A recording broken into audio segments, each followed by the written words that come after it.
Hey gang, quick TGD video tip. Okay, any of you guys that are doing like obedience stuff, especially using e-collar work and recalling your dog, what we call like bouncing the dog around, like place to down and sit and recall and all that stuff. One of the really important things to keep in mind is that you don't get your dog out of balance. And what I mean by out of balance is doing too much calling around, like bang, bang, bang, bang, bang, bang, bang, bang, bang, bang. And what happens is, because like we've talked about in other posts, dogs are incredible pattern readers. And so if you start setting up patterns of like, every time I move over here, I'm gonna call you. Every time I walk over here, I'm gonna call you. Then your dog is gonna start to be like this. I don't know if you can tell, but I'm anticipating. My ears are up, I'm ready to roll.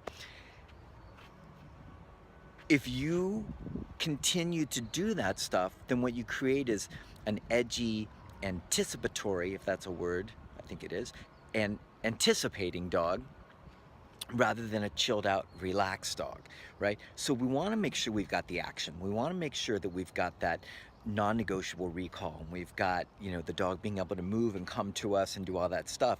But just as important, if not more important, is getting the dog to stick and stay, but also relax. Not just like be in place and get corrected and, like be supervised or managed, but just like relax into the place or the down. And really the way that that happens and the way you keep your dog in balance with this stuff is by doing a lot more, in our opinion, a lot more duration work than you do motion work, like recall and things like that. So, and a couple other things that I'll add to that as well is also doing like faux setups, like faux commands. We'll do a lot of like walk over to a place command. The dog's like, oh, you're gonna call me, and you're like, nah, I'm just walking by place command. And then you walk away and you go into the kitchen, or you walk. I'll be the trainer, you guys be the dog. I'll be like do. I'll walk, look, I'm backing up. I'll do stuff like that, and I'll really try and break. Whew, sounds like a nasty dog out there. I'll really try and break the dog of reading patterns, right? So dogs will start to see like, oh, eye contact and backing up, he's gonna recall me. Or he's going by that placemat, he's gonna recall me, he's gonna call me over there. Or right, so you get the picture. They're reading the patterns, and if you do anything continuously, you're gonna start getting them to read those patterns, but more importantly, anticipate those patterns, which will create that edgy dog that we're not looking for. What we're looking for is that more relaxed dog that can still recall when you need him to, but we got to keep him in balance. And once again, the way we recommend for most of our clients to do that, it's like what I just shared: faux commands, setups, not actually giving the dog a command, but looking like you're going to, and then making sure that like your program of like interior work is kind of like maybe 80-20 or 90-10, which 80-90 being like stationary duration work and 10-20 being calling the dog around, right? So that way the dog has really got far more like sitting, locking down, relaxing, being calm, that meditation kind of stuff that we talk about with duration work, and then a smidge, if you will, of motion, right? Making sure that the motion's happening. The only thing I would adjust or tweak or have something different to say about that is if your dog was like, I love to stay still, but I don't like to recall and I refuse to come to you. Or I'm a really nervous, fearful dog, and like recalling to you or around the house things that I'm worried about are my bigger challenge. Typically it's the reverse. Dogs typically have a hard time staying still and are more inclined to move. But if you've got the reverse, then you want to tweak it and kind of work on the reverse, right? So wherever your problem spot is with your dog, you want to go after that. But typically, most dogs, like I always say, movement's easy, stillness is hard.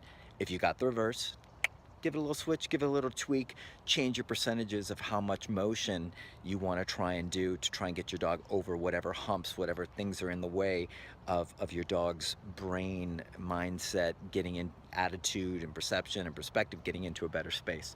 So those are a couple things that I want you guys to be thinking about when you're doing work, especially if you're doing e-collar work.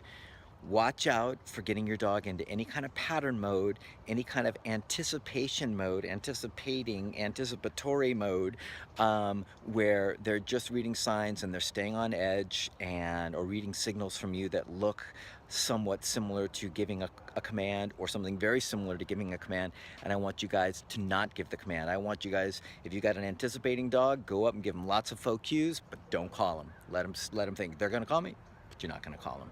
And then really break that up, keep your dog guessing, really keep their brain working. This will create a brain that works in a different way, not the brain that's like, you're gonna call me, but the brain that's like discerning. That's not an actual command he's giving me. That's just body language, or that's just eye contact, or that's just a position he's standing in. Very different stuff. Gets different kind of brain work going rather than the edgy anticipatory stuff. I think that's the word I'm looking for. Anyways, so I hope that helps. And then just to close it out, if you've got the reverse, if you've got the nervous, fearful, insecure dog, which, like working with Teddy, that was a bigger priority for Teddy, was more motion. Teddy wanted to flee, get away as much as possible, so Brit's here. So that was a bigger focus. Now that we've got Teddy really recalling really nicely, and we've got Teddy being playful and interactive and doing all that stuff at a really high level, now we're pushing stationary.